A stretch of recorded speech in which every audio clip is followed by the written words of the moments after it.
तो हेलो, तो अपन पढ़ने जा रहे हैं अपना वही chapter shear force and bending moment part 9। Part 8 अपन ने कवर कर दिया था और अपन ने क्वेश्चन कर दी थी, और आज अपन फाइनल जो एंड है इसका ये करने जा रहे हैं। तो अब इसके अंदर अपन को ये पता लग गया कि अपन ने कैंटिलीवर वाले सारे क्वेश्चन कर लिए, कठिन से कठिन क्वेश्चन कर लिया। अब ये है कि यूनिफॉर्म जो यूडीएल लग रहा है वो इस पार्ट में लग रहा है, डी से लेकर बी तक में यूडीएल लग रहा है, और फिर सी तक 3 किलो न्यूटन लग रहा है।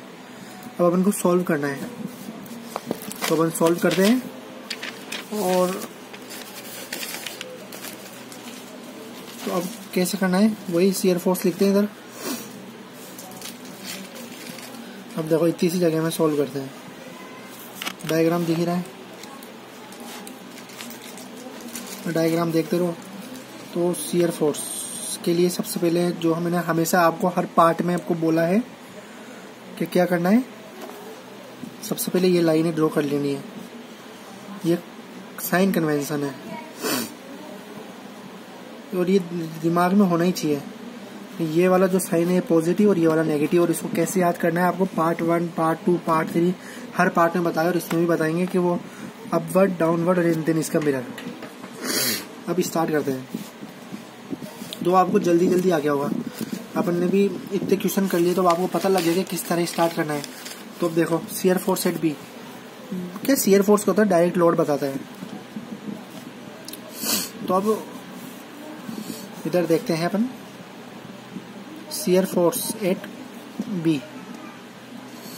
अब देखो इधर क्वेश्चन में देखो आपको कोई लोड थोड़ी दिख रहा है, 2 किलो न्यूटन का, वो भी इस पूरी बीम पर है, पूरी लेंथ पे है जो 1.25 मीटर है।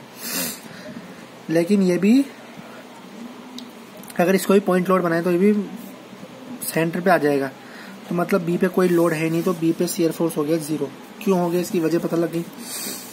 अब शियर फोर्स एट सी देखते हैं। तो सबसे पहले सी पे एक तो दिख रहा है 3 किलो न्यूटन, तो 3 किलो न्यूटन लिख दो प्लस। तो अब देखो 2 किलो न्यूटन को देखो इसे बिल्कुल दिमाग से करना है, जिसे मैंने आपको पिछले जो पार्ट 9 में बताया था। 2 किलो न्यूटन हर जगह भी है, तो इस जगह भी है।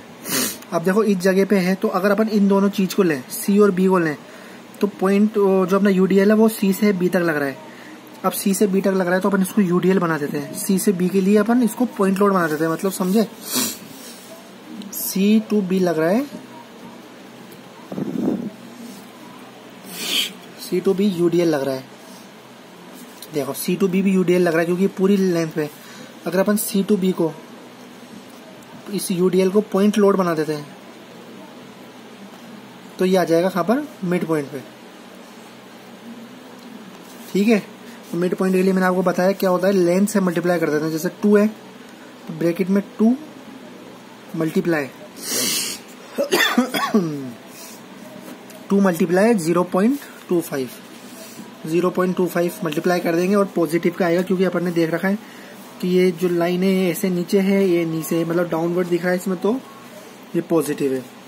तो अब देखो अपन 2 मल्टीप्लाई 0.25, तो ये हो गया 0.5 प्लस 3 मतलब 3.5। तो अपना जो 3.5 आया बिल्कुल सही आया है, तो 3.5 अपन लिख देंगे। तो अब यार आपको खुद देखो, अब आपको कभी दिक्कत नहीं होगी। अगर आप बुक देखो तो बड़ा आपको टेंशन होती है, लेकिन अब देखो आप कितने इजीली करके पा रहे हो। देखो इतनी सी जगह में लिख रहे हो आप सब कुछ, और आंसर बिल्कुल करेक्ट। आप चाहे से वेरीफाई कर लेना ये बुक को, आपको बुक को नाम बता दिया है मैंने, बंसल जी है, तो आप चेक भी कर लेना। अब अपन को क्या करना है, शियर फोर्स है डी निकालना है, डी जो ये पॉइंट है, ठीक है। तो शियर फोर्स एट डी लिख देते हैं। तो डी में सबसे पहले अपन देखते हैं कि एक तो लग रहा है 3 किलो न्यूटन का, क्योंकि खुद सपोज करो अगर अपन देखो, अब आपको लगेगा कि डी पे भी कुछ लोड नहीं लग रहा। देखो अगर अपन बी पे खड़े थे तो इसके आगे कोई लोड नहीं था बी पे, लेकिन अगर अपन डी पे हैं तो डी के आगे बहुत लोड है, क्योंकि अपन ऐसे स्टार्ट करते हुए आ रहे हैं, समझे। तो सबसे पहले तो 3 किलो न्यूटन का लिख देंगे अपन, क्योंकि 3 किलो न्यूटन दिख रहा है, प्लस अब अपन को क्या है, वही ये जो 2 किलो न्यूटन यूडीएल पूरी लेंथ पे लग रहा है 1.25 है, तो इसको पॉइंट लोड बना देंगे, मिड पॉइंट पे होगा। तो मतलब क्या करेंगे 2 मल्टीप्लाई 1.25,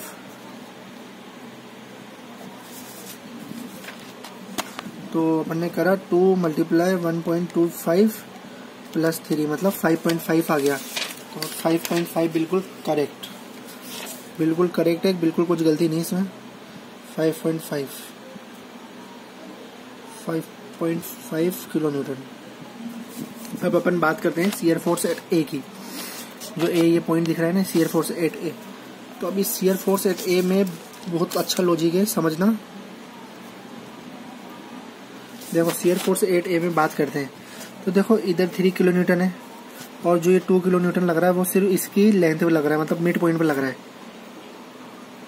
तो मतलब अगर अपन बी पे देखें या ए पे देखें तो ये सेम लोड है दोनों, तो ए पे लगेगा 5.5 किलो न्यूटन। तो मतलब 5.5 kilo newton same to same load लग रहा है। अब अपन shear force and bending moment diagram बनाते हैं, इसलिए आज मैंने इसको यहाँ पर लिखा है थोड़ा। तो देखो मैंने आपको बताया था, देखो एग्जाम में ना ऐसे लाइन खींचनी पड़ती है। देखो ये ए की लाइन गई, फिर ये डी की गई, फिर ऐसे नीचे सी की गई, ऐसे ये ए की गई। अब ठीक है, यहाँ से फिर एक रेफरेंस लाइन ले लेते हैं। उसके बाद फिर अपन देखते हैं कि देखो शियर फोर्स एट बी 0 दिखा रहा है, तो ये मान लो 0 से स्टार्ट करा। फिर शियर फोर्स एट सी 3.75। लेकिन अब देखो इसमें क्या है, जो उन्होंने बताया था कि पॉइंट लोड होता है और एक यूडीएल होता है। तो यूडीएल तो स्ट्रेट लाइन में बनता है और पॉइंट लोड बिल्कुल जैसे राइट एंगल बना रहे हैं अपन, रेक्टेंगल के फॉर्म में बनता है। तो देखो सबसे पहले 2 मल्टीप्लाई 0.5 करा यूडीएल, तो अपना कितना आया था इधर 0.5 आया था। तो 0.5 तक तो अपना देखो इधर लगा, इससे 2 मल्टीप्लाई ये करा ना, तो 0.5 तक तो अपना आया था यूडीएल। उसके बाद 3 किलो न्यूटन का। तो फिर अपन देखते हैं यूडीएल लग रहा है, तो यूडीएल देखो जब भी बढ़ता हुआ जाता है, और जो पॉइंट लोड लगता है 3 किलो न्यूटन का वो ऐसे बिल्कुल स्ट्रेट दिखाता है, यूनिफॉर्म ऐसे चलता है। और ये 3 किलो न्यूटन का ही आ गया। और टोटल कितना हो गया 3.5, जो अपन ने निकाला 3.5। अब आप यूँ पूछोगे कि जो यूडीएल होता है ना वो ऐसे मतलब जैसे अपने ये रेक्टेंगल की तरह बन रहा है, मतलब बिल्कुल राइट एंगल लाइन बन रही हो, ऐसा क्यों?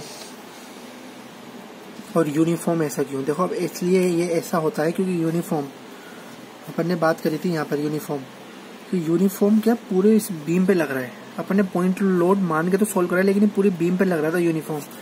लेकिन जो पॉइंट लोड है वो सिर्फ सी का दिखाता है, तो सी का दिखा दिया इसने 3 किलो न्यूटन। उसके बाद अपन आते हैं शियर फोर्स एट डी पे, जो डी वाला पॉइंट है। तो ये डी वाला था, ये सी वाला था, ये बी वाला था। तो डी पे कितना था शियर फोर्स एट डी, इस पे था 5.5। और ये देखो ये भी पूरा यूनिफॉर्म चल रहा है, तो मतलब ये भी ऐसे तिरछा ही जाएगा यहाँ तक।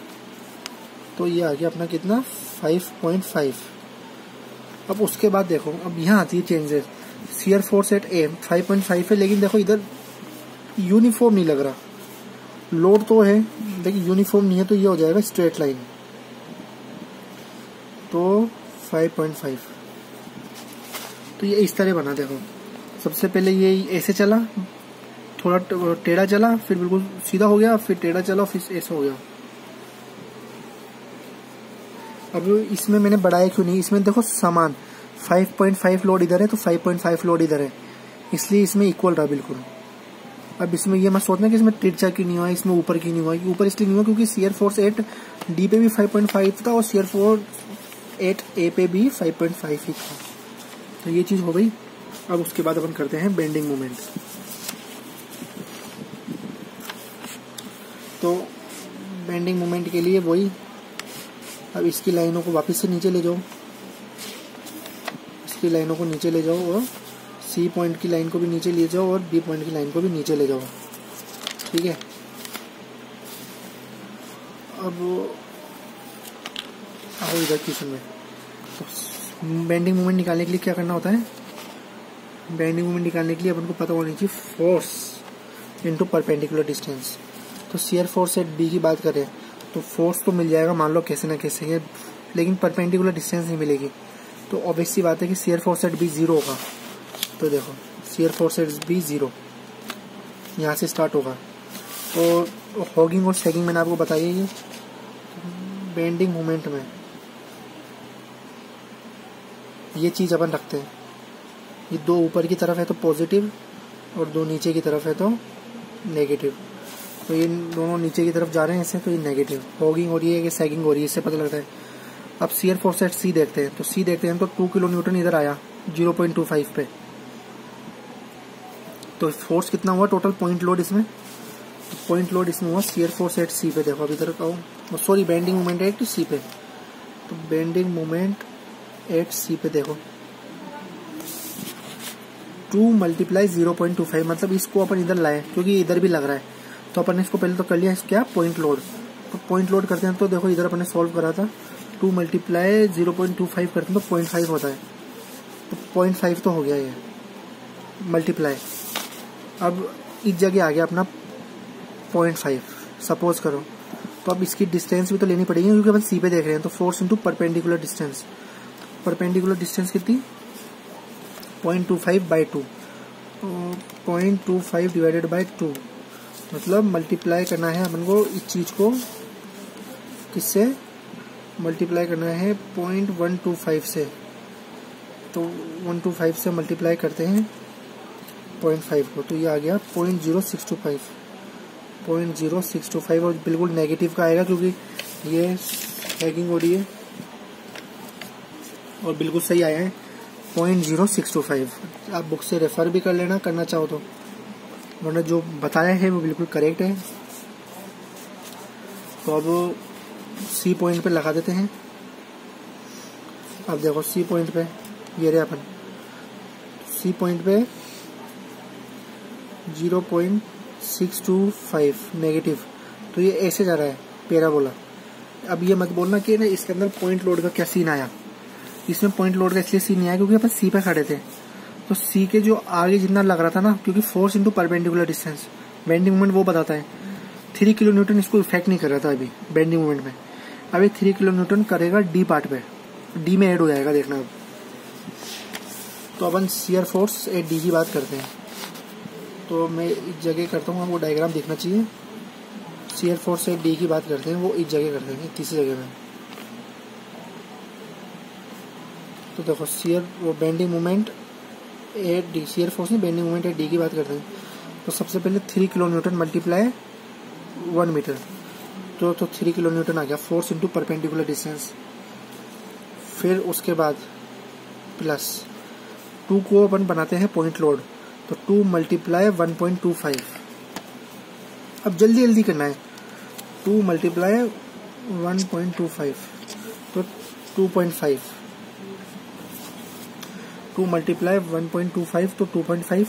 अब ये आ गया इधर मान लीजिए 1.25 के आधे पर आ गया, मतलब इधर कहीं आ गया ये लोड अपना। जो 2.5 है ना वो इस जगह कहीं आ गया मान लो। अब उनको डी पे लेना है, तो डी पे लेना है तो इस लेंथ का आधा होगा जब, तो जैसे इधर आ गया तो अभी ये वाली डिस्टेंस ही चाहिए उनको, फोर्स इंटू परपेंडिकुलर डिस्टेंस, समझे? क्योंकि अपन ने मिड पॉइंट पे लिया है तो मिड पॉइंट से इसकी डिस्टेंस चाहिए। तो मतलब 1.25 का आधा, मतलब 1.25 का आधा 1.25 डिवाइड बाई 2। तो इधर अपन मल्टीप्लाई कर देंगे इसको किससे 0.625 से। तो इसका आ गया 3 + 2.5 मल्टीप्लाई 0.625, तो ये आ गया 4.5625। और मैं बुक में भी चेक कर लेता हूँ एक बार आपके खातिर। 4.5625 बिल्कुल करेक्ट है। इसने सिर्फ राउंड फिगर में दे रखा है, बाकी बिल्कुल करेक्ट है। तो माइनस का 4.5625 लिख लो या 63 लिख लो। तो देखो ये आ गया ना। अब वापिस से इधर आ जाओ बेंडिंग मोमेंट डायग्राम पे। डी पॉइंट था ये, तो डी पॉइंट ये रहा, तो डी पॉइंट में वही पैराबोला बनती हुई जा रही है। तो पैराबोला ऐसी बनती हुई जाएगी और कहाँ तक जाएगी 4.5625। अब देखो, अब यहाँ से आपको एक होमवर्क देता हूँ मैं। कभी भी करो। मैं बता देता हूँ, आंसर निकालना खुद को है, जिससे आपको एक बार पता लग जाए, कंफर्म हो जाए, वरना मैं निकाल दूंगा, कोई प्रॉब्लम नहीं होगी मेरे को। कि यहाँ से सबसे पहले एक सवाल कि ना इससे स्ट्रेट लाइन जाएगी, तो अब आपको कमेंट सेक्शन में बताना है कि स्ट्रेट लाइन क्यों जाएगी, स्ट्रेट लाइन क्यों जाएगी। और दूसरा, इसका जो आंसर है ना वो कितना आएगा। कोई भी अगर कभी भी पढ़ता हो, कभी भी कोई वीडियो मेरी देखता हो, तो ज़रूर बताना, और आंसर अगर सही होगा तो मैं उसको कमेंट करूँगा पर्सनली, शाबाशी मिलेगी। और बस यार, आज के लिए इतना ही। Bye bye.